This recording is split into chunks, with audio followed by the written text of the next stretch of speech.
අනිච්චාවත සංඛාරා උපාද වය ධම්මිනෝ ඇහෙන්නේ මලගෙවල් වලනේ. අද වෙනකොට මේ ධර්ම දේශනාව, මේ ධර්ම කාරණාව, මේ ගාථාව මලගෙවල් වලට සීමා වෙලා. හැබැයි මේකේ ඇතුළ බලන්න. අනිච්චාවත සංඛාරා උපාද වය ධම්මිනෝ. මේ සංස්කාරය අනිත්‍යයි. ඒ අනිත්‍ය වූ සංස්කාරය උපාද වය ධම්මිනෝ. ඉපදීම, මැරීම, නැනම් ඉපදීම, අතුරුදහන් වීම, නැතිවීම, උදය වැය ධර්මතාවයෙන් යුක්තයි.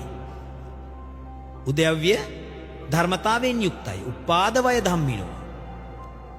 uppajjitva niruddhanti. උපදිනේවා නිරුද්ධ වෙනවා. තේසං වූපසමෝ සුඛෝ. එය අවබෝධ කරගත්ත කෙනා, එය දිනපු කෙනා මොකද වෙන්නේ? සැපයටපත් වෙනවා. දැන් ඕගොල්ලන්ගේ අම්මා, ඕගොල්ලන්ගේ තාත්තා පෙට්ටියේ උඩු අතට ඉන්නේ සැපයටපත් වෙලාද?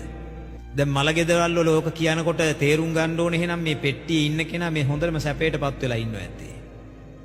නෑ, මේ ධර්මතාවය අවබෝධ කරගත්ත කෙනයි සැපයටපත් වෙන්නේ.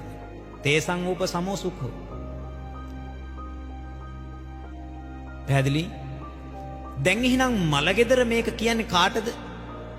මිනිහටද? එහෙනම් ජීවත් වෙලා ඉන්න අයට. ජීවත් වෙලා ඉන්න අයට මේක කියපු ගමන්ම ජීවත් වෙලා ඉන්න අය ඕක ඇහෙනකොටම හිතන්නේ මොකද්ද? දැන් හරි අඬන්න වෙලාව. ආම්දුරු පටන් ගන්නකොට අනිච්චාවත සංඛාරා කියනකොටම උපාසකම්මල මොකද වෙන්නේ? අඬන්න පටන් ගන්නවා. දැන් මේක අවබෝධ කරගත්තාම නිවන හැවත් සැපයටපත් වෙනවා කියන කාරණාව කියද්දී උපාසකම්මල ඒකට දුක් වෙනවා නම් කොයි තරම්නම් මේ ධර්ම කාරණාව බුද්ධ භාෂිතය අවභාවිතා වෙලාද බලන්නකෝ. එතකොට මේක මේ මලගෙවල් වල කියන්න ඕන එකක් නෙමෙයි. කිව්වට කමන්නේ. අනිත්‍ය ප්‍රතිසංයුක්ත දේශනාවක් කළාට කමන්නේ. හැබැයි මලගෙවල් වල ඉන්න අයට තේරුම් කරලා දෙන්න ඕනි මේක මේ මැරුණාම කියන එකක් නෙමෙයි. සුජීවත්ව වාසය කරන අයට මේ අනිත්‍යතාවය පැහැදිලි වෙන, අනිත්‍යතාවය අවබෝධ කරගන්නට සිත් යොමු කරන ගාථා.